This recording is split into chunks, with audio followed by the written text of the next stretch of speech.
Hello, all my fellow Geminis. Um, I hope you're doing well. I hope you're having a terrific time now that Mercury is gone direct. Yes, yes, yes. I've got our Gemini forecast right here. I love the way it looks. I'm going to share it with you in just a minute. I want to remind those of you who have contacted me before, for whom I do not have a phone number or address.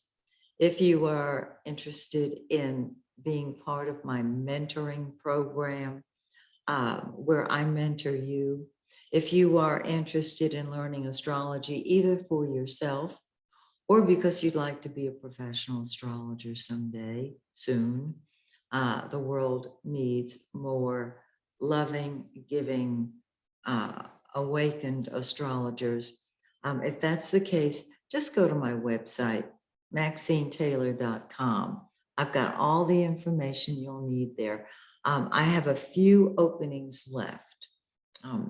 The response was immediate and beautiful. So if you're interested, get in touch with me and we'll talk.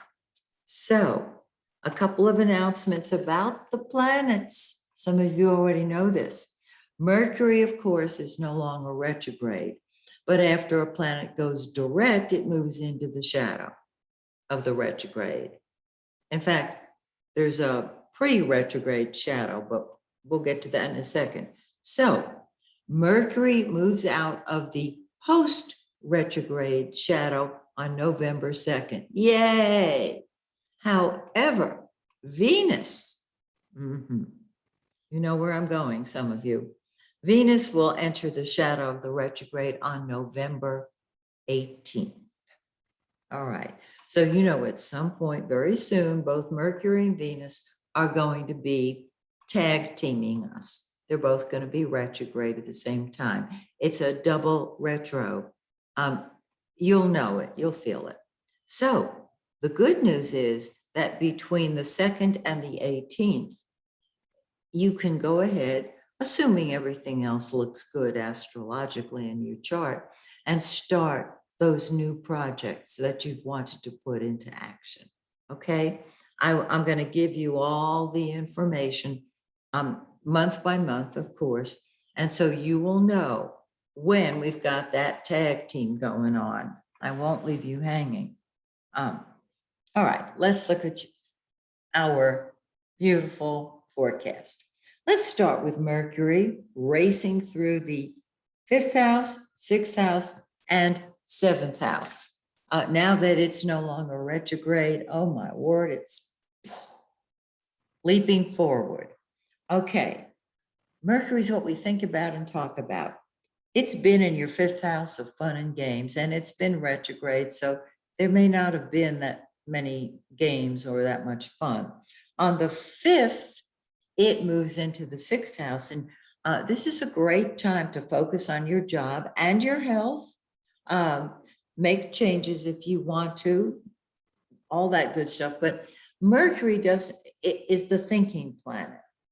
And so come up with those, resurrect, not come up with, because Gemini, we always have ideas, but resurrect those great ideas that you were thinking about when Mercury was retro, and you can put them into action. And then on the 24th, Mercury moves into your 7th house of other people, relationships, whether personal or business. And you're going to want to get out there and be with people. Do it. All right, let's talk about the sun, the yellow planet. It's been in your 6th house of work, health, and service. Now, the sun is the giver of life. And so if you've had a health problem or a health issue, if you will look closely, you will find that the sun has been doing its thing because the giver of life has been shedding light, the sun, on how to improve your health. On the 21st, it precedes Mercury into that 7th house. And so the center of your life becomes other people. And this is beautiful, except that you're going to attract people who put themselves first, the sun and Mercury. That's okay. You're going to put them first too. They're going to love you. So get out there and be with other people. Now let's talk about Mars, the red planet. Wow. It's in Scorpio, its own sign. For those of you who are new to astrology, Mars and Pluto co-rule Scorpio, okay? Wherever Mars is what you'll fight with and fight for, okay? So there can be inflammations that you've been experiencing while Mars has been in your 6th house of health. Fevers, aggravation with co-workers or people you've had to work with. Wherever Mars is what you fight with and fight for. It's what you throw yourself into and what comes first to you. So the sun, the yellow planet, is the center of your life. And then Mars says your work, your health, and your service come first. And they will. And when the sun moves into your 7th, and then Mercury, moves into your 7th, Mars remains in that 6th house, and you're throwing yourself into projects. I love it. You know how easily we get bored, my fellow Geminis. I want to say Geminians because that's a little more proper, but most of you would think, what's she talking about? Okay. Venus, the pink planet, that's love. And you have loved being with other people. And you've sought them out. And they have loved you. I mean, it's a mutual admiration society. On the 5th, Venus moves into your 8th house of other people's money or joint finances. In helping other people create more money, it will pay in the long run. Anything in the 8th house is going to undergo a transformation. And so your whole love nature is undergoing a change. And what you love is helping other people get clarity on their money situation. And the 8th house is the house of secrets. And love is the great equalizer. It is the great antidote. And so your love nature is going to undergo a beautiful transformation. I think that's great. Let's talk about the new moon and the full moon. The new moon is when everything starts moving forward.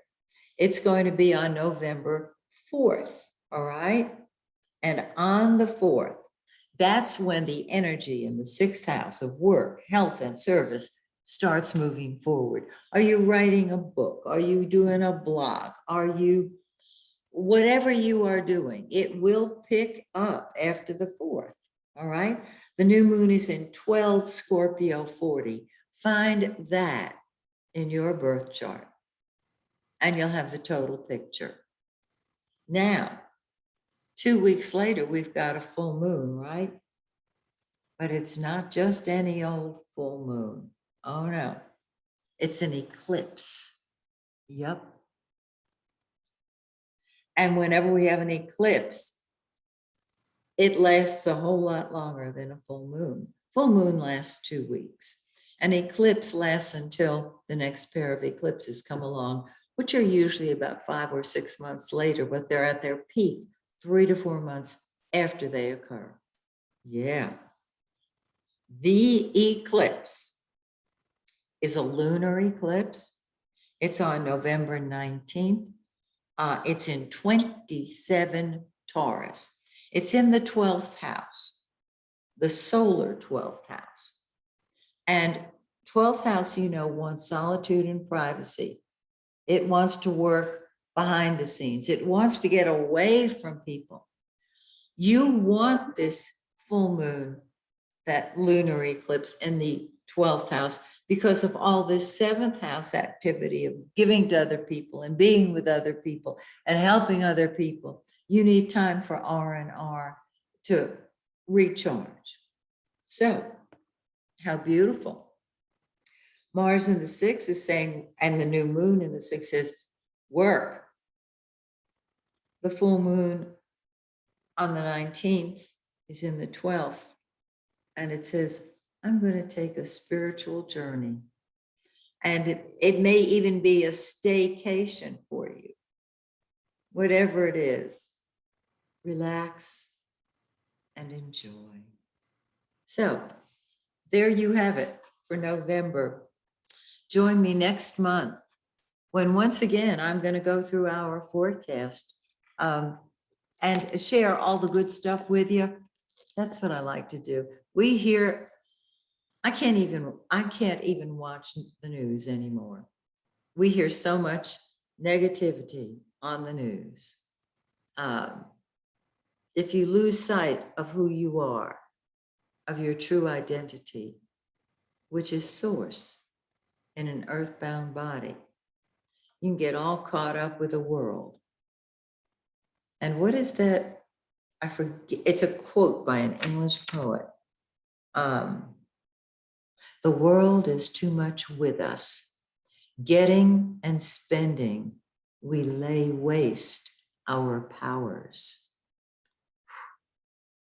I learned that in college, which was decades ago. Powerful thought. So, my dear fellow Geminis, have a wonderful November. And until we meet again, may the stars shine brightly on you and yours. Bye for now.